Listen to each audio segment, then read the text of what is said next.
Hello, everyone. This is Gambit along with Jacob, and here we are for Overwatch League picks. It is season three, week three, in fact. And the matches start off Saturday, February 22nd at 3 p.m. with the New York Excelsior going against the Philadelphia Fusion. Jacob, what's your prediction for this match? So I think this is going to be a really good match. I mean, Nixle showed us in the first week that they're still extremely good.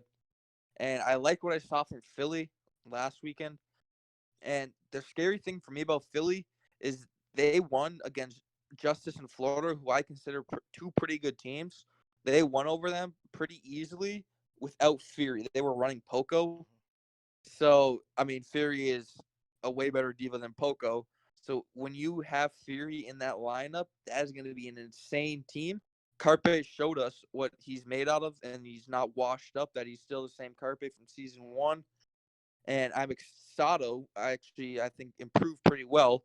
I like what I saw from him, but I'm gonna have to take Nixle just because I mean they're the New York Excelsior. I really like what I saw from them, and I think it's gonna be a close 3-2 match. All right. Well, I have Nixle 3-1 actually, so yeah. I think Nixle honestly is just became just a better team over the course of this offseason. Reason being, I think they're playing a more methodical game instead of just being like, oh yeah, we're just gonna wait until we do stuff. I think they're just became like a little bit more aggressive, which is gonna help them a little bit more. Like yes, it can work in the opposite way, but in in all rationality, I think being a little bit more aggressive in the Overwatch League is a little bit better of teams because like Outlaws, you saw how they played. They just played really defensive and they just got steamrolled Yeah. by both teams that they played against. I Basically, mean, it wasn't even close for the Outlaws. It was bad. basically, if you play defensive in this league right now, you're gonna get steamrolled. Like Philly, yes, they do play a tad bit more. They do play an aggressive style as well, but I think Nixle has finally learned their balance between defensive and offensiveness of their team, and I Well, just see a whole different Excelsior right now. one thing I noticed from the Nixel is Hoppa allows him to play that more aggressive than they Yeah, used to play. Meko, he's a pretty defensive, passive diva.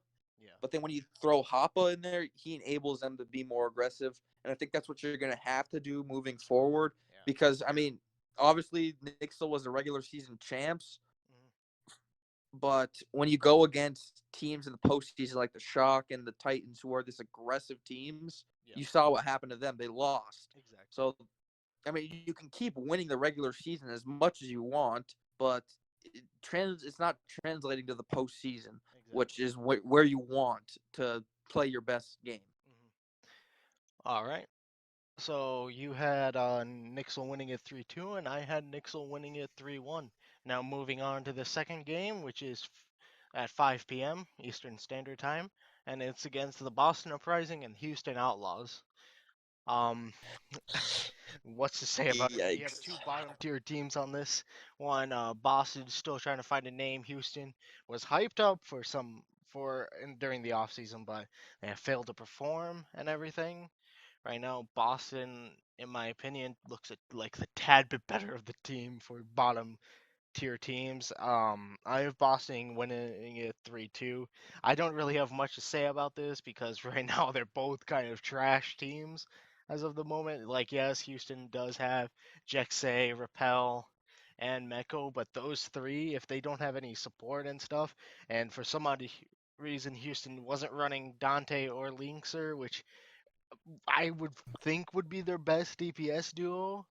But yeah, Boston I think it just has a little bit more completed of a team, and if Houston runs that Brig Lucio comp, they are just done for.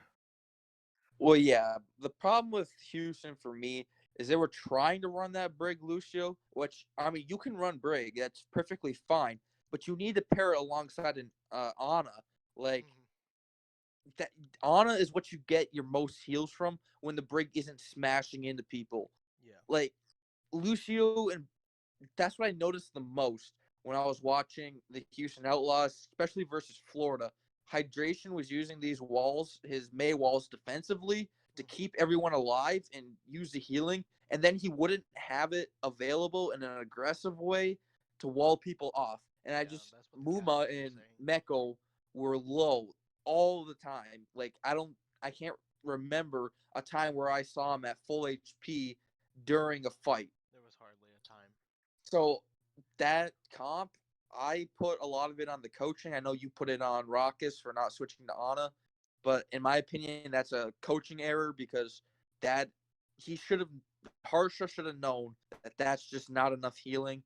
And yeah, Houston Yeah. extremely disappointed. A lot of people expect them to I don't know go 0-28, Hmm. but I mean it's the first week. I don't know how much you overreact to that. You Yeah. have another week to prepare and change up strategies. I would have liked to see them keep in Repel because I just think he's a better player than Ruckus. And then obviously No, your Repel DPS played duo. all week. It was. Oh no, I correct. I correct my statement. It was actually Jaxai. Yeah, they Yeah, didn't swap in Repel. Repel at all for that Yep. Florida match. But yeah, and then I would like to see them change some of that DPS duo. I hear that it's because like a sickness and half their team was sick, but then Linkster went out on his Twitter and he said he wasn't sick, he was just not good. And Hmm. I still rate Linkster pretty highly. I know he's got a good McCree. Can't be any worse than Blase's McCree. And I don't know what they were thinking putting hydration on the May because that just did not work. Yeah. And yeah, I like Boston to win this one as well. Not because I saw anything great from them, but they did get 3-0'd by the Nixle. But I mean, it's New York, Yeah. so it's for me. It's more of just how bad Houston looked. Hmm. Yeah, so I got Boston winning 3-2. Well, one more thing I have to put on Boston. Boston is actually a pretty aggressive team overall. Like if you were watching them, they were actually playing really aggressive. It's just that Nixle was just, of course, the better team at that point, while Houston right now is playing defensive. And as we've stated, from watching matches, if you play defensive, you're most likely going to be rolled. All right, now moving down along the list, we move to 7 p.m. against the Paris Eternal and the Washington Justice. Jacob, take it away. So I like the Justice in this one.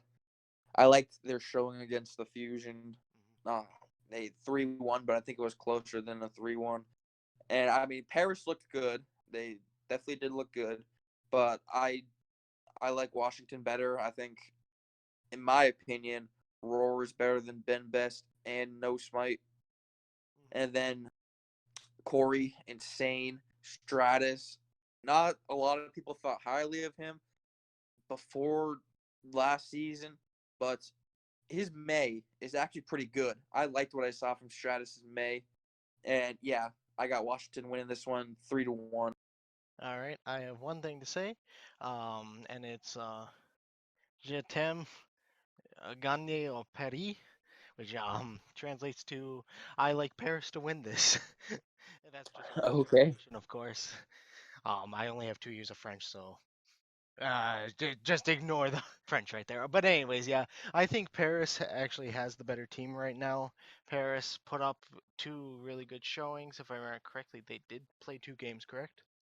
Yeah, they lost 3-1 versus Toronto, but then they beat the Spitfire. All right, yeah. Spitfire has been looking pretty good, but Paris was able to beat them, um, and then against the Defiant, Paris looked really good. It's just that things didn't just fall into place for Paris.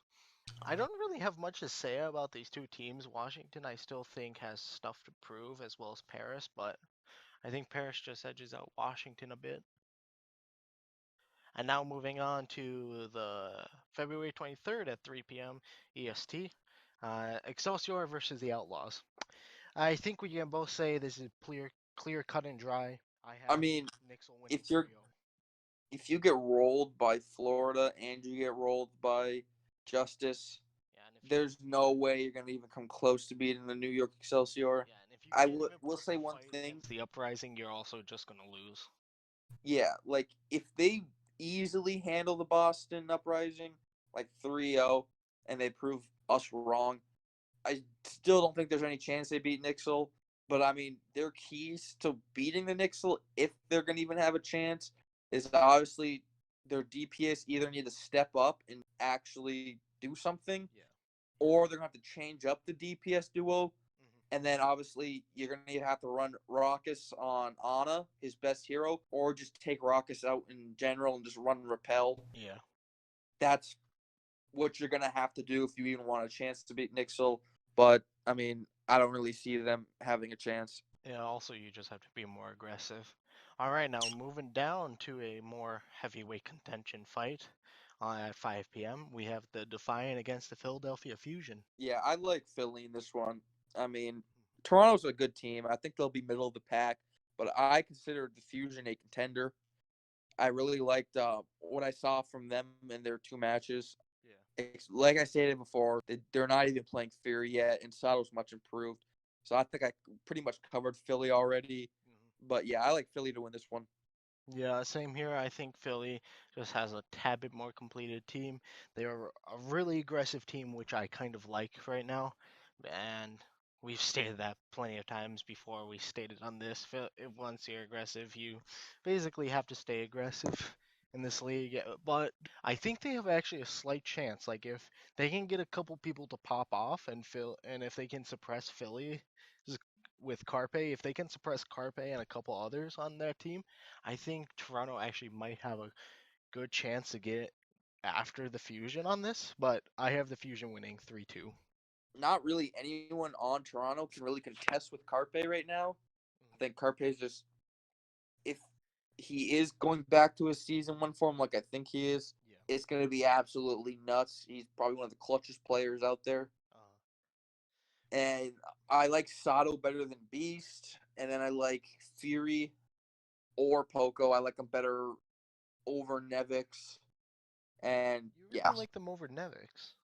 yeah, I think Fury's a way better diva than Nevix. Okay. I think Poco and Nevix are comparable. But yeah, so I'm taking Philly, obviously. I think they're just a better team than Toronto all around.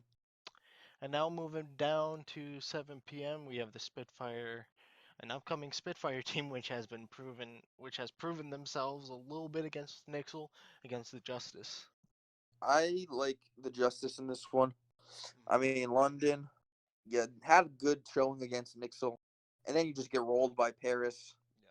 So I And also think, with the Washington homestand, just mind you, yeah, I think the crowd's going to be obviously on the side of the Washington, which, seventh man. as you can see from the Dallas homestand, it does help a team. Like I don't think there's any chance Dallas would have come close to beating the Shock without that crowd, that True. hometown crowd. So, as I said, I do like Washington too. I think Washington might be a dark horse to sneak into the playoffs. I think they got some really good, probably MVP candidate in Corey. He's going to be able to carry that team. I think he can probably get at least him by himself will win you at least maybe 4 or 5 games. And London to right now is inconsistent, so I'm taking the Justice. All right. I'm actually taking London off this right now, for between this matchup. Like, yes, the seventh man make later in the game, but I think Spitfire is going to get a 3-2 win on this overall. Glister, I think, is going to perform really well because he just like started popping off and he was Yeah. extremely good. McCree, Glister and Bernard are going to be the rocks of that team. yeah. They're going to raise that team to victory. Yeah, like if Washington is not able to suppress those two while they're getting hot, it's going to be trouble for Washington. It's just going to spill trouble right there and then there. But London, I think, is still has stuff to prove. I think they're still a little bit unproven right now. So I think London is just going to go in there as an underdog, as not being known as anything right now, since mainly the entire team is just full of new people and everything. All right, but anyways, yeah, Washington may have a little bit more synergy since they have played many more games than um, London has. Yes, they haven't. Yes, London hasn't played in a week or so, and then and Washington will be warmed up from that Paris game the day before. But I think London is going to actually have a pretty good showing against them. So one thing I will credit, two last things. One credit to London is unproven talent can actually win you some games. I mean, look at the LA Valiant. Hmm. As long as your coaching staff is good, Yeah. unproven talent can win you some games that you're not supposed to win. Hmm. And for the Washington, Ellie vote on the Diva actually impressed me. And Yeah. they don't even have Lulish, who is like Ellie vote's long-standing friend slash like tank partner. Yeah. I think they've played together since they were kids. So yeah, Right. and then let's just recap what we got here. So we both have New York Excelsior beating Philadelphia. Beating Philadelphia. Yep. We both have Boston beating Houston in a nail biter. And then we both I have Washington beating Paris. You have Paris against Yep. Washington. We both have Nixle rolling over Houston. Yep. We both have Philadelphia beating Toronto, and then we're split on London and Washington. Yep. And so yeah, that's it for these games, guys. Hmm. Thanks for watching, and we hope to catch you next week. Yep. Stay frosty and keep warm.